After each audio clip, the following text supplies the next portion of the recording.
Welcome to Problem Solve, the podcast where me and a special co-host solve all your problems really easily, probably. Problems? Are you kidding me? I don't have any problems. Okay, I might have a few, but I can work on them with you. Come on.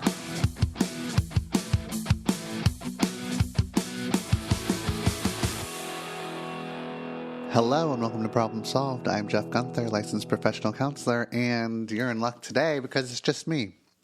It's just you and me, babe. No guests. I will be answering some questions that callers have called in with, and I can't wait to get to them. I've been looking forward to just doing an episode on my own, but there's something, I don't know, not so much anxiety-provoking about it, but like there's the banter that I have with another person that I feel like I really rely on. So instead, I have to have banter with you, like the imaginary listener, which means I have to have banter with myself. And I don't know if I'm going to be funny or interesting or have thoughtful responses because I'm getting no feedback whatsoever, but I'm just going to trust myself, right? I think that's very brave of me. So here's a very brave episode of Problem Solve. Before I get into it, I would love it if you can give me a review. Let me know if you want more solo episodes like this. Let me know about past episodes that have been your favorites, and I'll go ahead and do more episodes like that. Just to give you a little insight, a couple of your favorites. One of them was when I did that episode with Whitney, the other therapist, where we talked about me going no contact with my mom.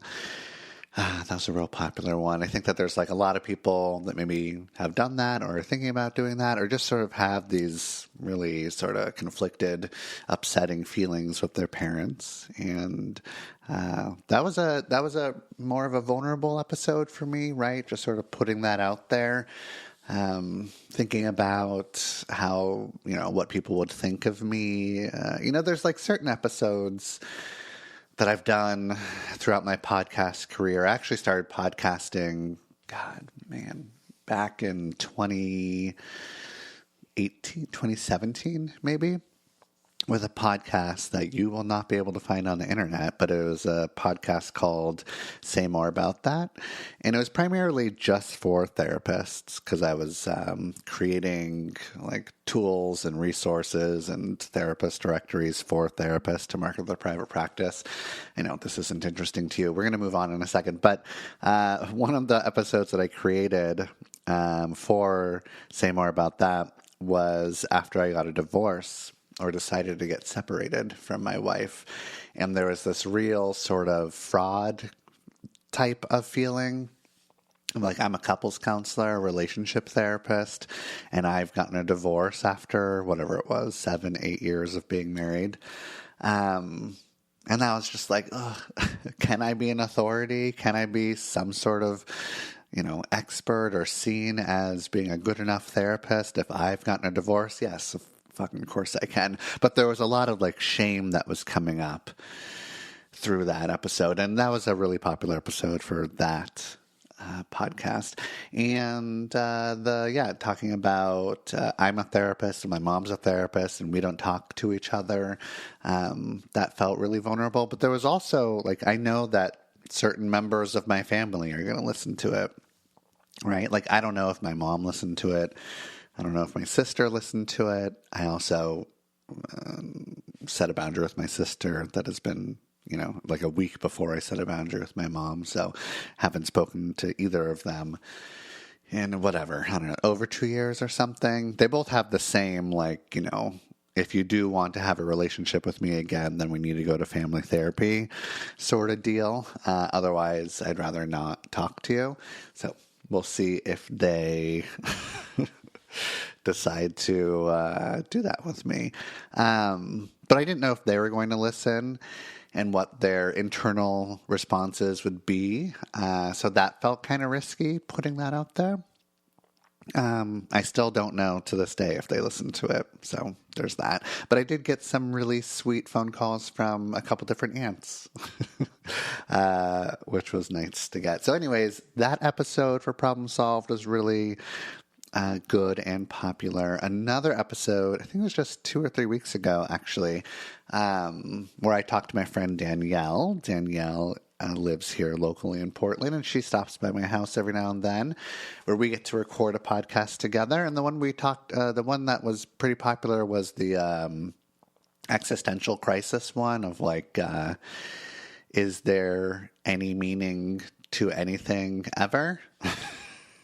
So she gets to, give me her philosophical takes on does life have meaning, and I get to be just sort of jokey and fun. I realized, though, after that podcast episode, I was like being maybe a little too silly.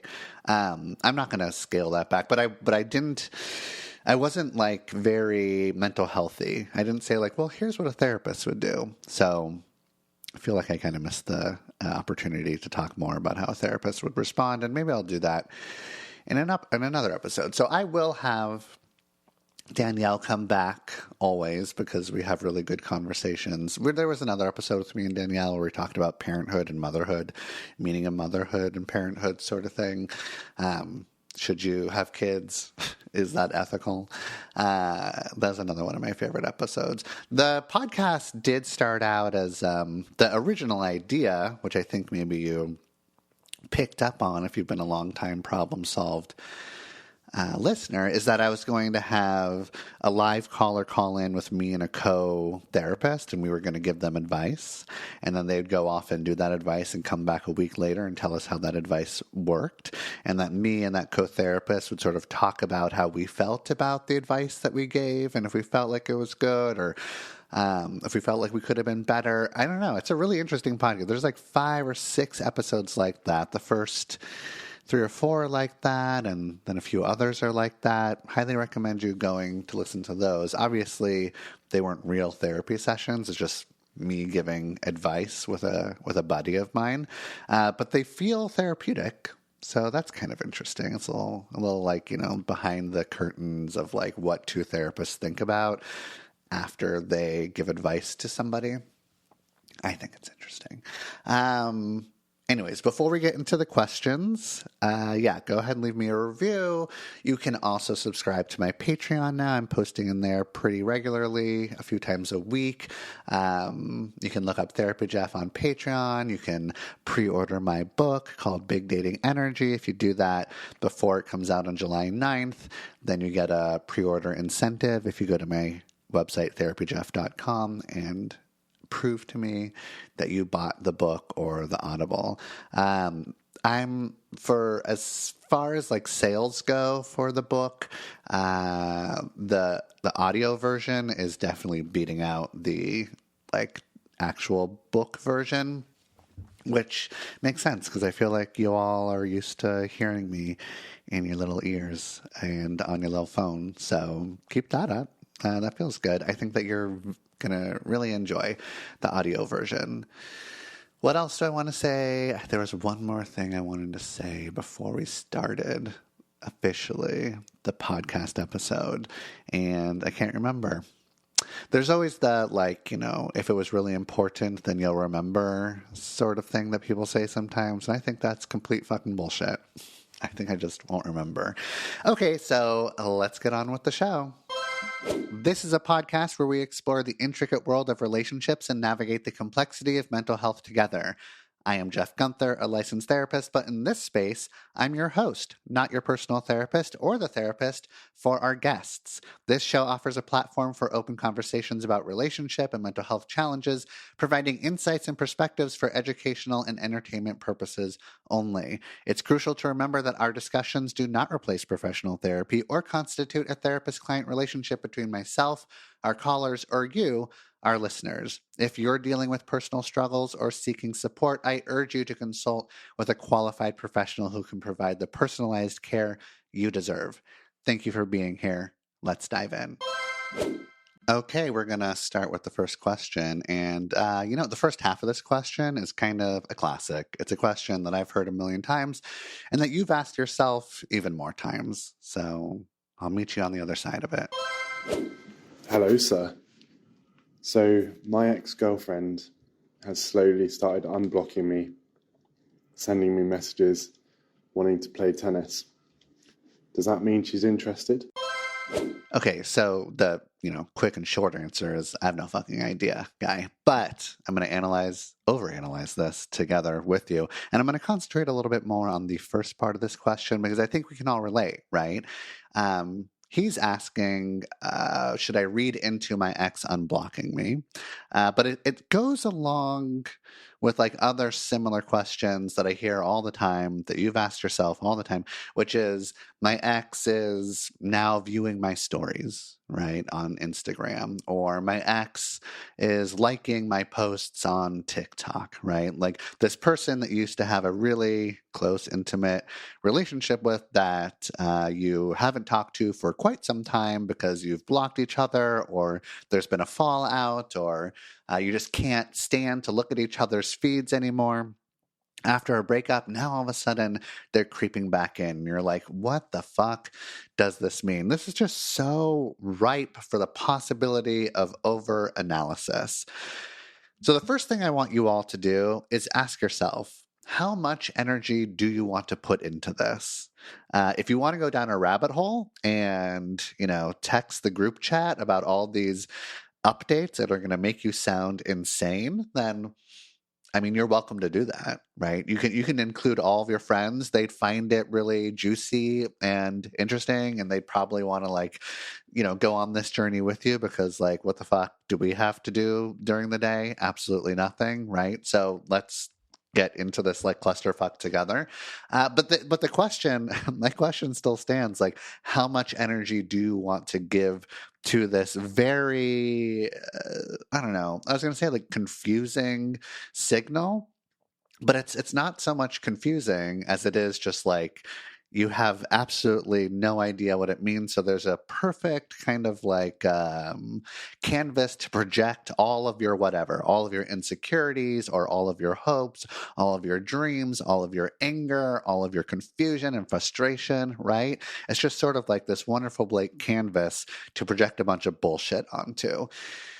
So, do you want to do that? Do you want to kind of like drive yourself crazy? Do you want to overanalyze everything? Sometimes it feels like that's not an actual choice that you can make because you feel so compelled to overthink it, which is understandable. I get it. There might be a part of you that's feeling triggered. There's probably some like unresolved stuff, unresolved bullshit. Maybe you didn't get the quote unquote closure that you thought you wanted or deserved. And now all of a sudden, poof, like, there's this like new information that you weren't expecting. And all the feelings come flooding back that were not, resolved in the first place. I get it. I understand where you're coming from. I think it is possible for you to decide that you're not going to spend any energy on it. And in order to do that, you maybe need to block them so that you don't have any of that information. It's a courageous move. It's a bold move. It's a good move to protect your mental health. Why do you need to go down that path again and try to figure out why they're looking at your Instagram stories? There's absolutely no reason you need to do that, especially if you feel like you've moved on, especially if you're like interested in somebody else or in another relationship and that's feeling really good. It feels very like somewhat of a trap to get it to sort of hyper focus on something that isn't really serving you, right? So you can block them. You can see that they're viewing your stories, and then that could be that. There's a lot of, a lot of people when they respond to this type of question, they're just like, oh, well, they're trying to send a signal. They're trying to be like, I'm still here. I still exist. I'm still alive. There might be manipulation behind whatever this shit is, right? And then it can really start to get you overwhelmed and worried and frustrated. I'm trying to think of, have I ever done this? Because the thing is, and I don't know if you all have this same experience, it's actually not uncommon for me to not look at any of my ex's social media feeds. And then all of a sudden, I start to like something happens, something reminds me of them. And then I go look at what they've been doing, and I don't even think about how they can see that I'm looking at their story, or it doesn't even cross my mind until after I look at their story, right? I'm just like, oh, I'm going to go on this little journey and see what they're up to, where there's just sort of like curiosity is taken over, the curiosity is satiated, and then I move on. And I wouldn't want my exes to think that it's like some sort of signal that I'm having feelings for them again, or I'm wanting to fuck with them, or I want them to just remember that I'm still alive, right? So I think it's a pretty good chance that it means nothing. All that to say, it could mean something. So you could, and the answer of like, do I want to give this energy? You could just not give it energy. You could block them, or you can give it energy. And if you do decide to give it energy, I don't think it's the worst idea to just reach out to them. Be like, hey, I saw you liked my story, or I saw you viewed my video, whatever it is, and see what they say. Might as well go ahead and just like fucking dive in and figure out how you should feel about this based on the information they give you. You might send them a message and they might ignore it or ghost you. I don't know if it's counting as ghosted, but if they just don't respond to you. But the non-response is a response, right? And then there you go. Hopefully you take that as you should, which is like, there's nothing here, or they're not ready to talk, or they don't want you to get any sort of ideas by seeing that they viewed your story. And it's just like, what the fuck ever, man. You move on with your life. Am I right? Or they message back and they let you know whatever, that they've been thinking about you, or they want to have a chat, or they want to get some coffee, or they want to give it another chance, or they want to have sex, they just want to fuck, whatever. Like then you actually have the information. It's the like space where you don't have the information, where you're overanalyzing it, or maybe you're having a little bit of fun in the group chat talking to all your friends about what does this mean, and go off, babe. Like if you want to have a dramatic, like funny discussion with all your buddies about what this means, and remember how much you can't stand that ex, or the good and bad things about that ex, then go for it. I fully support that. But understand, be thoughtful and mindful about what you're doing and if it's serving you. Anyways, back to this guy's specific question. He was unblocked, and now his ex is like, you want to play tennis? Is tennis suggestive for something sexy or getting back in a relationship? I don't know. I'm not quite sure. I'm not a big tennis guy. I know that if you have 0 points in tennis, then they call that love. So maybe there's some sort of hidden message. I'm not able to analyze that for you. So, like I said, buddy, you might just want to go ahead and ask her what her intentions are. I think that it feels really anxiety provoking sometimes to be like, what does this mean? Because then all of a sudden you're exposing yourself. It feels like there's like power taken away, or it feels like you're not playing the flirty little, what are we doing here game, and we're not going to say anything about it.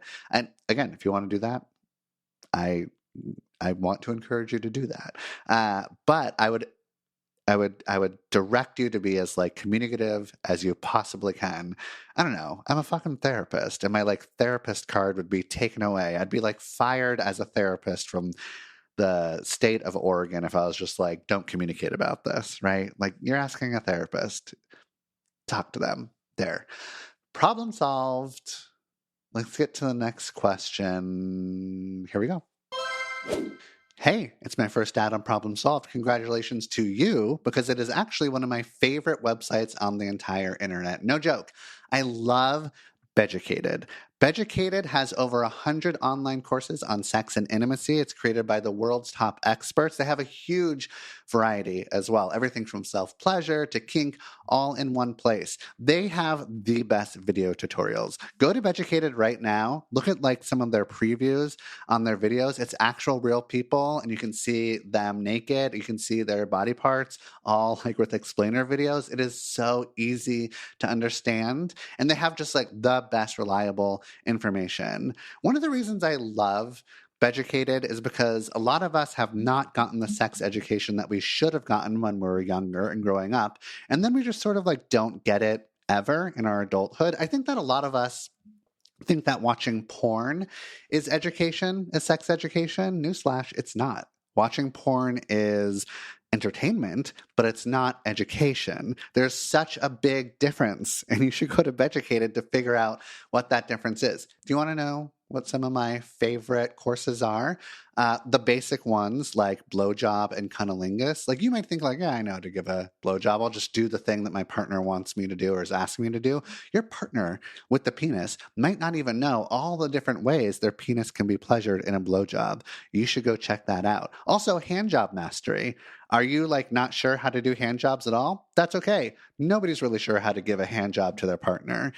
If you go to Beducated, you will find out. Have you ever wanted to do some squirting? Squirting is so sexy. There is a course on squirting, on intimate touch, even on penetration and all the different positions. They'll show you all the different types of positions that you can see from all the different angles so you and your partner can figure out if they work for you. There's also courses on rough sex, self-pleasure. One of my favorites actually is mutual masturbation. There's so much vulnerability included in mutually masturbating together. And when you do that and you're having fun, maybe even like watching something together, it's so good. So if you want to make those sparks fly because maybe you were together, honeymoon period starts to kind of like fade a little bit. You want to get a little bit more chemistry in your relationship. You can solve your problem and find the solution at beducate.me/problem solved, or click the link in my show notes and sign up to Beducated. Use the promo code Problem Solved, that's one word, to get 40% off the yearly pass. Test the waters with a 24-hour free trial. It's also risk-free with a 14-day money-back guarantee. Why are you not there right now? Okay, back to the show. Not asking for financial advice, but my partner and I have 7 years. He and I don't live together. We don't share bank accounts. We're not engaged, no plans to get married. And he is very judgmental about my spending. He kind of, makes faces and passes judgment. And I tried to set a boundary to be like, hey man, we're not financially linked. You do your thing, I'll do mine. But he doesn't really listen. And he just sort of gives his unsolicited opinion and sort of says like, well, I don't agree with that boundary.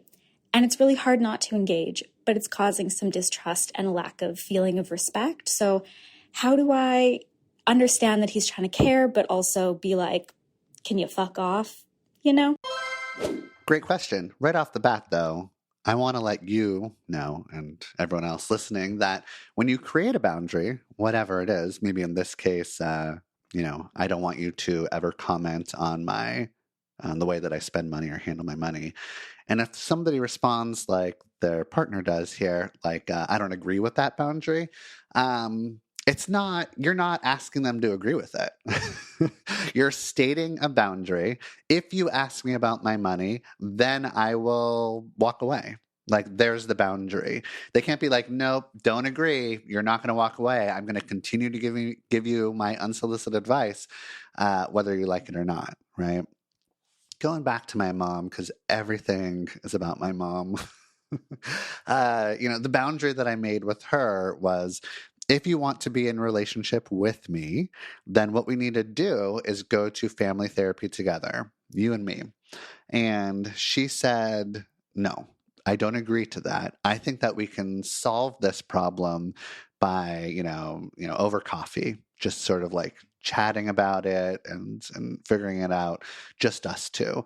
And I was like, we've been trying to do that for, 25 or 30 years, ever since the relationship started to go south.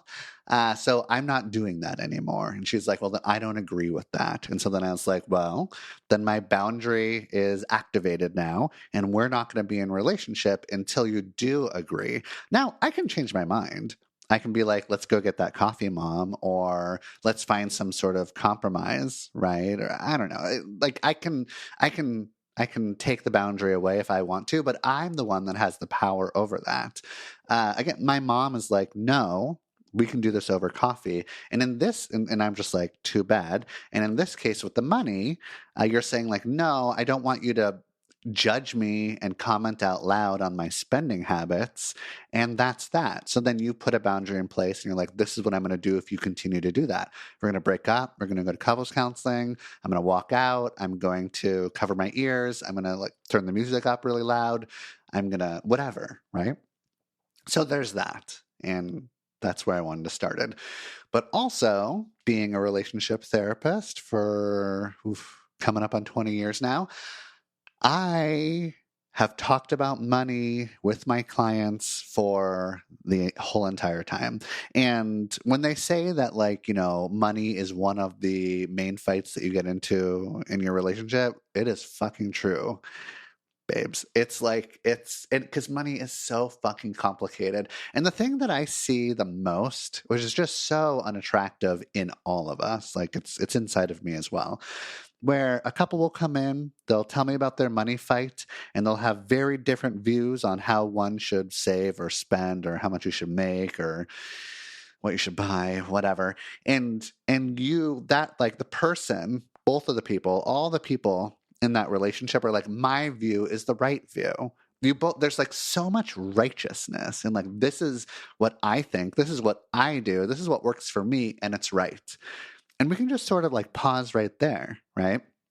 If that works for you and you think it's right, bravo, guy. Like, that's good for you. I love that you found a system, like a relationship with money or a way to manage it that works for you.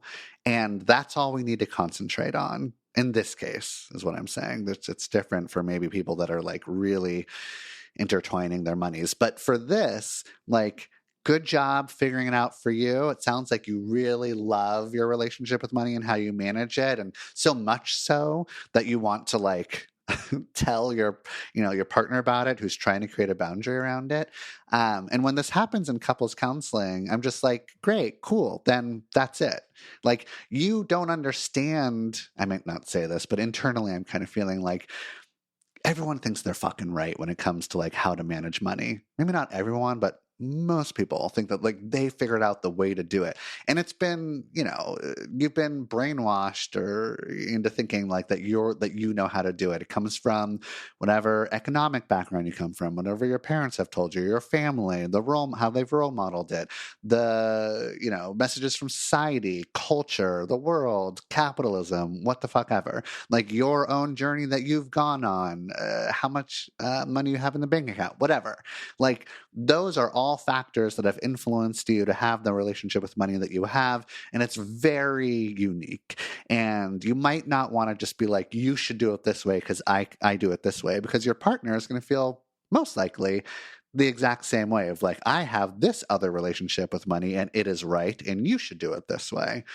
So one of the hardest things typically in a relationship is to combine your finances and figure out how you're going to manage it. What this couple is doing, they've been together 7 years and they have no plans to marry. So there's no real need or reason, contractually, legally, not so much contractually or legally. Like, there's never really any contractual or legal reason that you have to combine money, even if you get legally married. It sounds like what is it called? I always fucking forget. We're in relationship, living separately. There's a term.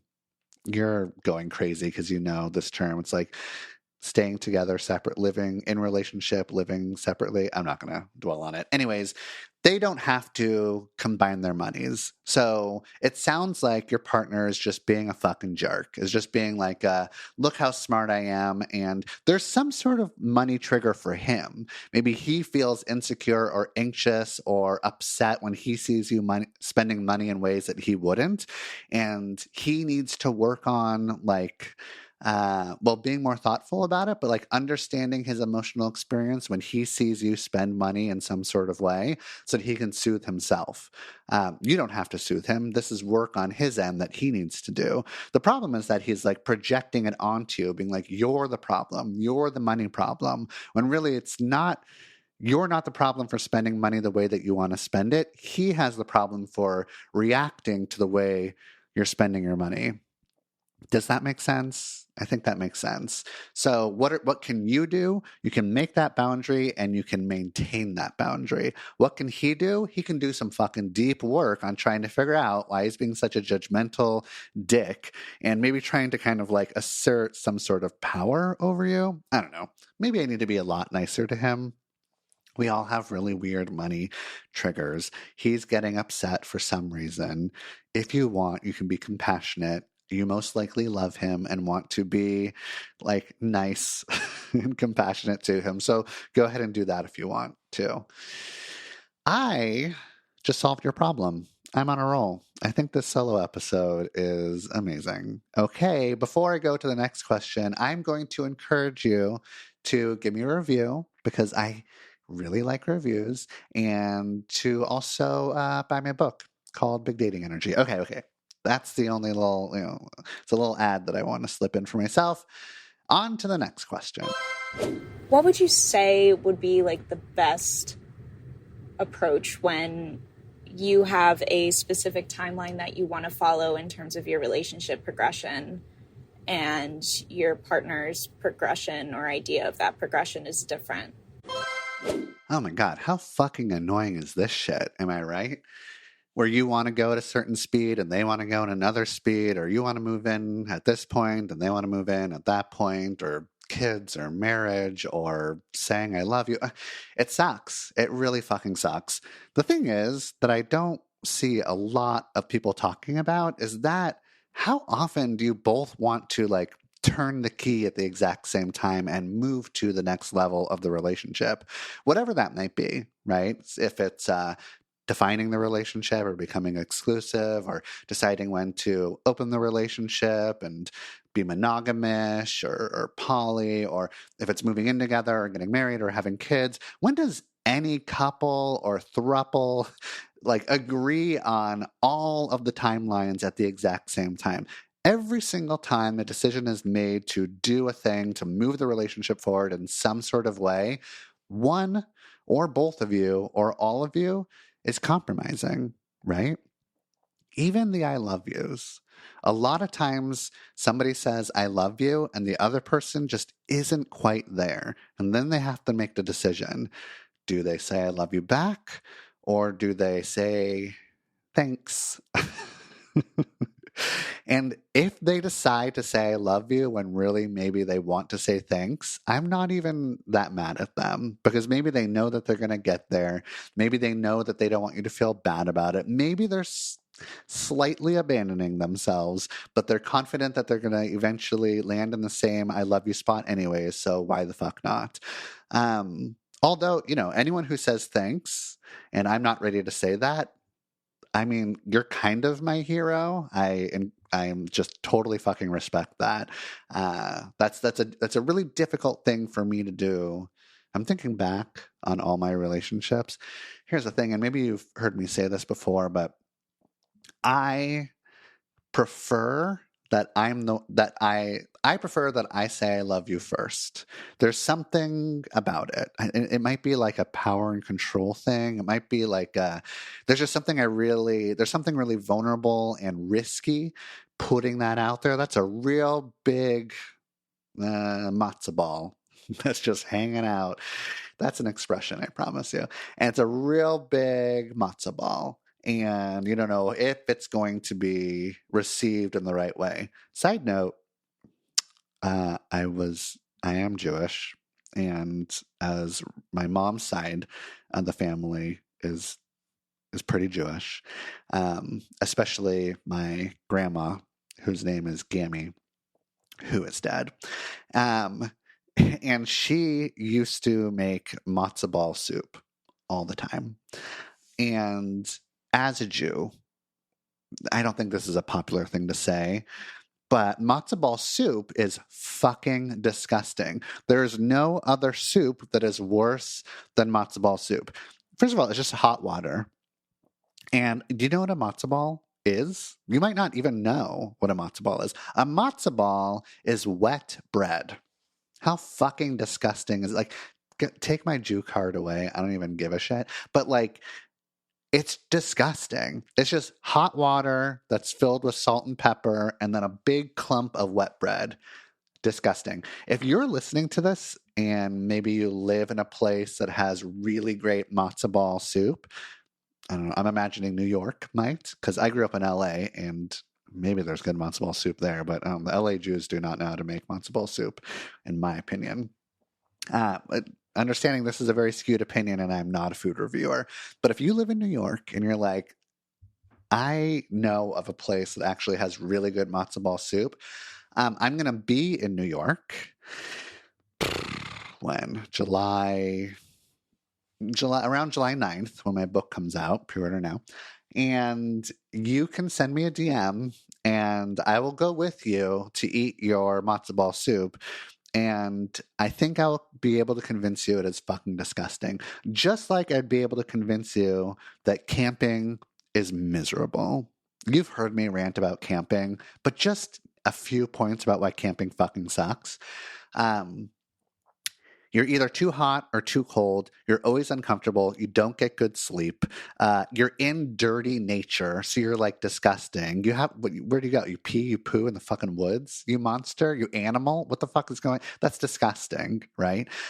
You jump in a lake that's way too fucking cold. The sun is beating down on your face. You get sunburnt. Oh, the bugs? Oh my God, so many fucking bugs. Matzo ball soup is the camping of soup. I rest my case. What am I talking about? It's a real big matzo ball that you're putting out there when you say I love you. And there's something so fun and risky about it. And I just want to be the one that does that first. And I think that I have always received an I love you back because the buildup to the I love yous is the like, I like you so much. Like, I really like you. And that's just so gooey. That's like my favorite part of the honeymoon phase. I feel really off base, like really off track. I'm trying to remember what the question was. Oh, timeline differences. I was trying to prove the point that you all are moving at different timelines. We don't talk about it all very much. And there's always going to be one person or some people, all the people that might have to make a compromise. And it's okay. The problem is when you're like very far apart when it comes to defining the relationship or moving in together or getting married or having kids or whatever the fuck it is. That's when I find you on my couch in couples counseling and you're like, Jeff, would you please solve this problem for us? Like, I'm the one that's supposed to tell you like, all right, well, this is the right time to do it. So you're going to do it. What happens more often than not is somebody's going to have to make an even bigger compromise than their partner. And so do that. Somebody make that compromise. And if you do make that compromise, then check in with yourself. Am I fully resenting my partner for it? Am I low-key punishing them? Am I not so low-key punishing them? Am I being passive aggressive? Am I pushing them away? Am I like holding things back? Am I putting them in a position where they're going to have to make a big compromise because now I don't feel like it's balanced and fair? Do I feel like I'm abandoning myself by making this compromise? So go ahead, try to make that compromise. If you can't because all those things or other things maybe are happening, then don't make the compromise. And then I'm just like, okay, well, they can't fucking make the compromise. How about you on the other side of the couch? Can you make the compromise and just hang out for a bit and not move to that next level in the relationship? See if you can. Can you do that for a week? Can you do that for 4 weeks? Can you do that for a full year?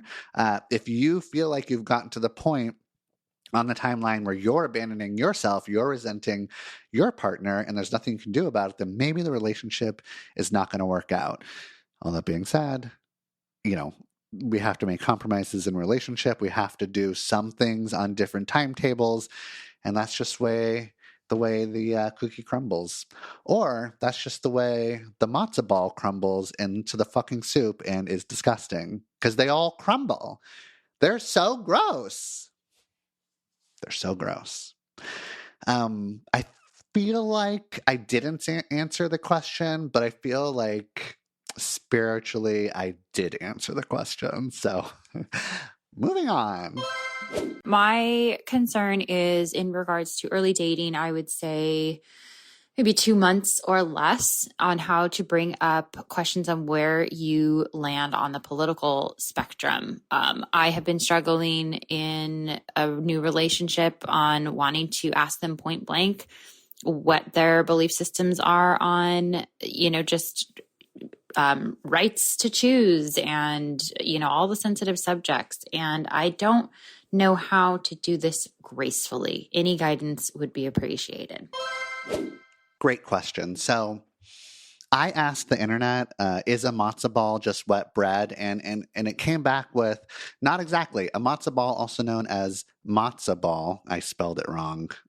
I'm the worst Jew, is a traditional Jewish dumpling made from matzah meal, eggs, water, and fat, like oil or chicken fat. While bread and matzah both contain flour, matzah balls are specifically made from matzah meal, which is ground, unleavened bread. They're typically boiled and served in chicken soup. No, it's just fucking hot water.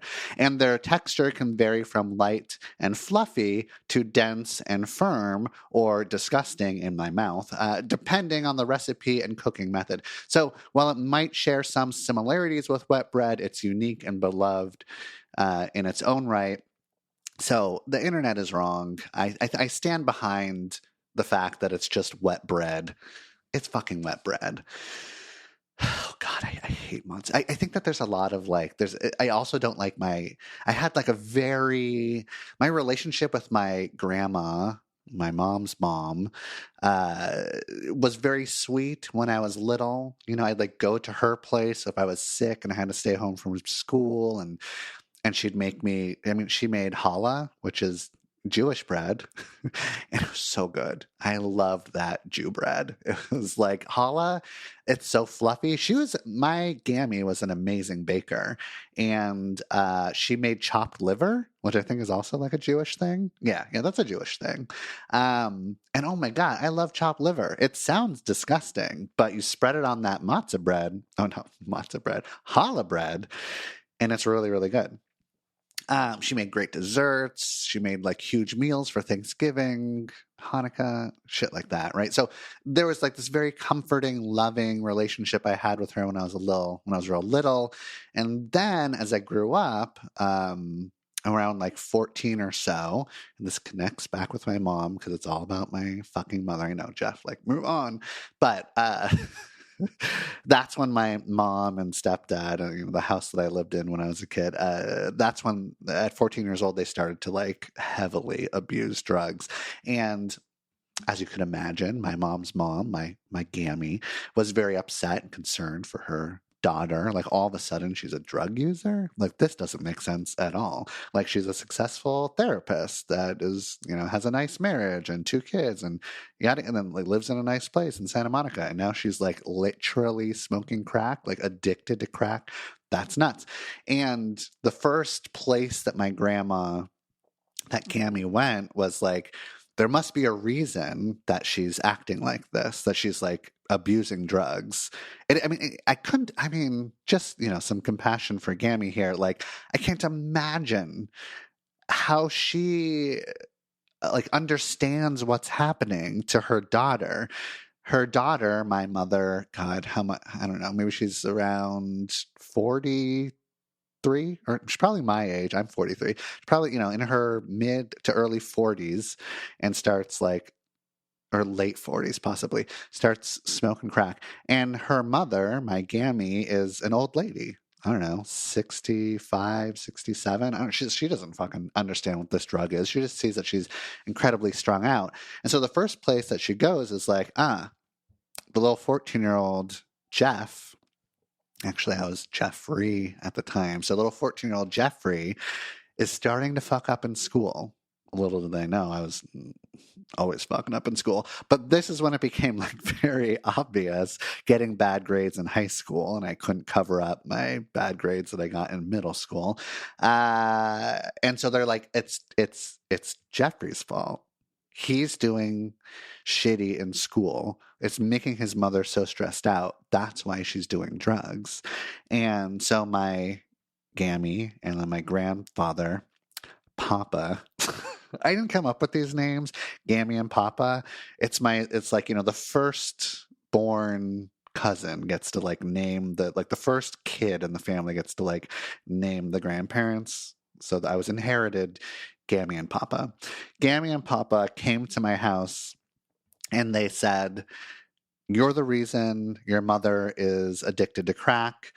It's because you're a bad kid. If you don't shape up, we're going to kick you out of your house." And they were like, "We actually own this house because we bought this house for your mom." And that was when I was like, fuck you, fuck you, fuck you.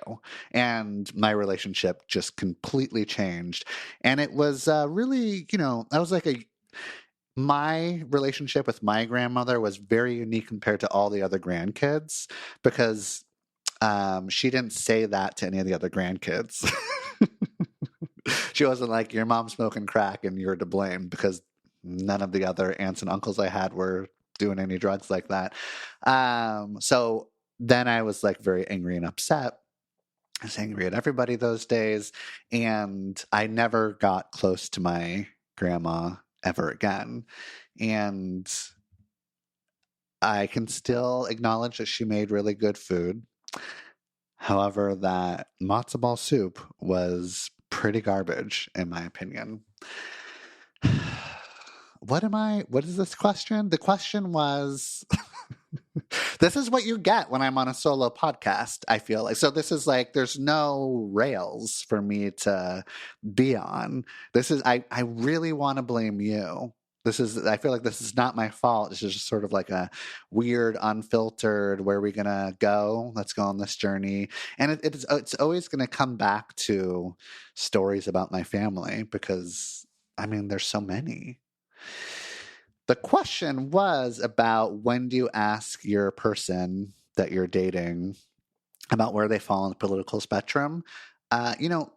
Modern dating is a hellscape. And one of the reasons is because dating apps are the fucking worst. And I'm going to stand behind that, even though we all are contributing, to a certain degree, into like why the dating apps are the way they are. But I would much rather blame tech bros in Silicon Valley and the dating app algorithms. There's a lot of blame there, right? So let's put the blame squarely on those pieces of shit. But we do contribute. All that to say, there are some benefits of dating apps. And one of the things that I love about a dating app is that when you make a match, you start doing a little chit chat back and forth. If you can't tell from their profile where they land on some sort of spectrum that's really important to you, then you just get to fucking ask. So my answer is like, why didn't you ask in the first place? Why didn't you ask before the like dating banter in the fucking Hinge chat took off? Why didn't you ask before you had a first date? Why didn't you ask on your first date? You can ask, and it's not even weird to be like, "What do you think about women's rights? Who did you vote for in the last election? Would you ever want to have kids?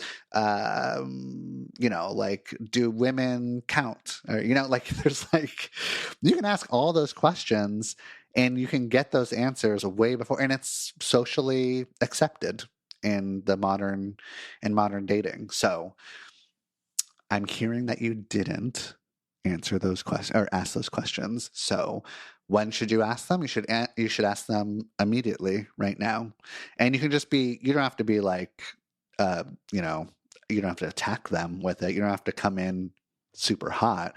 But you can be like, "Hey, I was wondering where you fell on the spectrum of this. What do you say?" And then you get to figure out if it's a deal breaker or not. So you're welcome. Problem solved. That's a great answer. I'm going to try I got one more question. For the next answer, I'm going to try to like stay on topic. My question is, when there's a relationship where one of the people in the relationship suffers with depression, to the point that their depression requires them to self-isolate sometimes, or essentially cut off communication in order to heal privately, because that's how they do it. Do you think there's a way of finding a balance so that both people in the relationship are getting their needs met? Obviously, understanding that the person with depression probably requires a little more patience and understanding and compromise. Do you have any tips or tools or just any thoughts on that subject to kind of ensure that there's still a sense of balance and the person who isn't always being communicated with doesn't feel abandoned? Doesn't feel abandoned. So bad. I'm so bad at like English accents.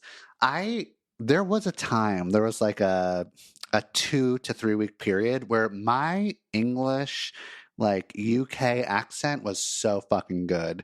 It was when I was 24 years old, and there's something just clicked, and I spoke in an English accent all the time, and I was like, this is amazing, and everyone was just like, oh, this is amazing. I lost it. I had it for a few weeks, and then it went away forever, and now whenever whenever I talk with an English accent, it sounds like I'm talking like with an Irish accent or Australian accent. It's so bad. I'm thinking about taking this part out of the podcast. One more thing about my fucking Gammy. So we did not like each other. She didn't like me. I didn't like her. I was always waiting for her to give like an apology once she saw the whole fucking drug thing unfold. And then eventually 4 years later, my mom got sober and probably talked to my, her mother about like everything that happened. My fucking Gammy never apologized. She never was just like, wow, that was an incredibly shitty thing to do. Obviously, it wasn't your fault, right? Like, and that was like me overreacting. And tell me about like how you must have experienced that at 14 years old. Your Gammy that made you, took care of you when you were sick, and admittedly did make this shit matzo ball soup, but like so many other yummy treats. Like, I'm so sorry, right? That's all I needed her to say, and she never said it. Yada yada yada. She lives a very long time, just so long, and she died a couple years ago or so. One of the things she did at the funeral, I went to the funeral. I was like, at that point I was like, I have no connection with this woman, but people want me to be there, and I am like, I used to have a connection, so I want to like honor that. So I went down to the funeral, and Gammy Gammy thought she was going to die. She was like planning to die 25 years earlier than she like died when, I don't even remember, like when she was 97, some way too old age. And she thought that she was going to die at 70. That was her plan. She was like, 70 is enough. I respect that, right? I think that when I hit 70, I'm like, I'm going to go. So when she hit 70, she was like, I'm going to write some letters to my family, to all the people in my family that can be read at my funeral, like a goodbye letter. That's very sweet, isn't it? And then I went to the funeral, and my aunt read all those letters, but they were never updated. These were letters written in fucking 1997, like 25 years ago. And so it was like her being like, yeah, Jeffrey, get your shit together. There was something like, she was just sort of like, mean to people from the grave, like from beyond the grave. And there I was like, this is punk rock. Like, I respect this move. Something I'd like to maybe do. And then she died with some cash in her bank account, and she decided that she was going to like, give it to all the grandkids, right? But she did not want to give it to me. She was like, fuck that guy. And again, you know what? I respect that move too. She can't stand me. Why the fuck is she going to give me any goddamn money?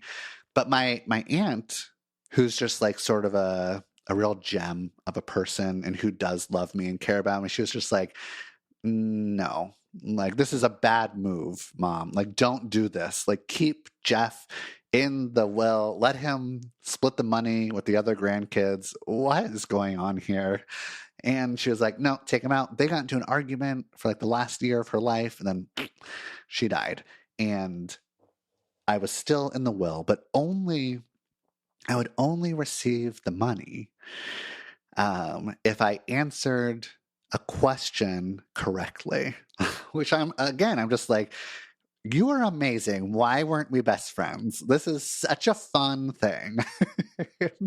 And you're so fucking Jewish. You're such a Jewish grandma. Fucking the guilt. Anyway, so like, she's like, fine, Jeff can have his part of the inheritance, but only if he answers this one question correctly. So my aunt calls me. She's like, explains to me that like she made sure that I didn't come out of the will, wasn't taken out of the will, but there's this thing, I have to answer this question. I was like, oh my God, what is the question? And the question was, Jeffrey, do you think you deserve this money?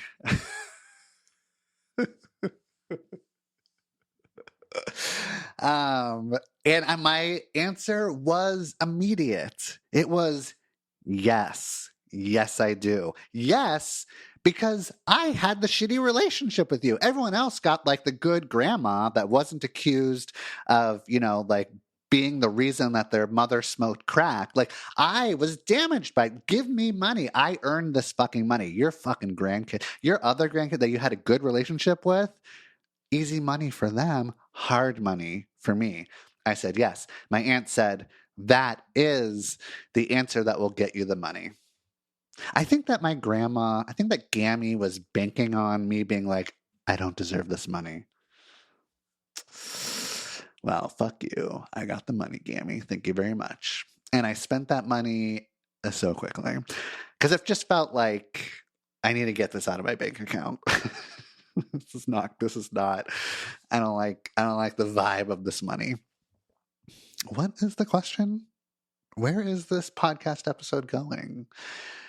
Nobody knows. The question was, oh, you know what? I really love this question. It's a question that we all need to take seriously, which is when you're caring for a depressed partner or you're in a relationship with a partner who has any mental health issue, which is everybody. Everybody has mental health issues, right? And they're all going to manifest differently and at different times with different severity, right? But it's especially hard to be with somebody that has depression. I've been with somebody that struggled with depression for like a year and a half, and oof, that takes a toll on the fucking relationship. I feel so bad. I felt so bad for my partner that was struggling. It was real life depression. And I felt really bad for myself, where I was like, I can't connect with my babe in the way that I want to and need to.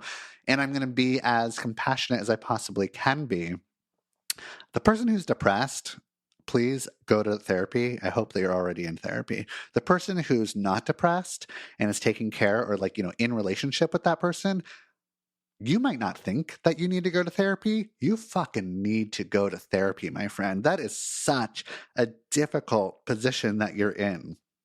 Oh my God, it's so hard because you're like the person with depression or the mental health issue, like they're the ones, it feels like they're the ones that are experiencing all the feelings. They need all the space. They need all the sympathy and care. And you should put all of your shit aside to be there for them.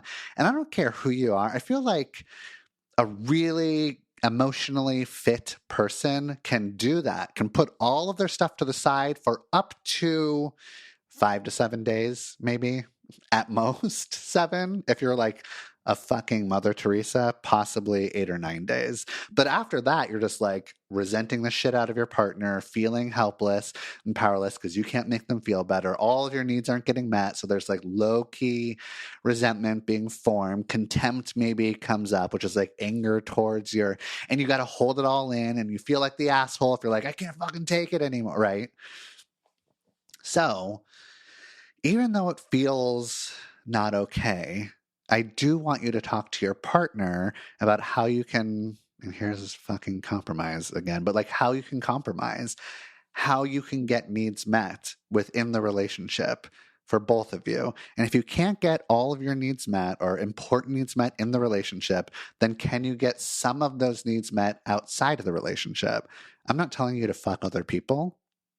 Unless you both agree on fucking other people outside of the relationship, then look at you, very trendy, and I love that for you. But like, you might be able to get more, emotional connection with friends, go on like fun adventures with some like hiking buddies, like join the kickball team with your work coworkers, whatever. Like you can there's lots of like emotional, creative, mental needs that you can get met outside of the relationship. So do that. Try to like ask your depressed partner to do as much as they can, understanding that they might not be able to do anything. Stay in the relationship as long as you can, as long as you can like muster the inspiration or the motivation to actually stay. Let your partner know, even if they're depressed, that it can be really hard. You're not trying to make them more depressed, but you're like being transparent with your struggles as well. You want your depressed partner to have like all, or at least a lot of the information so they can kind of understand the emotional experience that you're going through. You're struggling as well. I think it's like we automatically put our needs and our emotional experience, to the side. Like I said, it needs to be also front and center in certain ways. Go to a couples counselor to see if you can work this out in couples or relationship therapy. And if you get to the point where it's just not working for you, you might need to end things. You might need to take a break. You might need to get some space. It's up to you. When it comes down to it, this is the answer, like basically. You get to decide if you want to go on that journey with them, whether it's a mental health journey or it's a career journey or it's I'm sure there's other journeys out there that I'm blanking on. Or if you talk like they're going through a healing process, you get to decide if you want to be the person going on that healing process with them. It's going to be a long one or an arduous one. I don't know what that word arduous means, but I think it applies here. And if you don't want to go on that journey, you don't have to. Okay, so that was an interesting episode. I'm wrapping up here. Again, would love a 5-star review. Please, please, please give me one. You can also follow me on Patreon now, just $4 a month for Patreon to support me. You love my podcasts. And so, because you're listening now at the end of the podcast, which means head over to my Patreon to get even more content from me. Pre-order my book, Book Dating Energy. Big dating energy. And I'll talk to you next week. But for real, let me know if you do leave me a 5-star review, let me know that you're leaving it because of this episode, and I'll do more solo episodes for you. Okay, bye.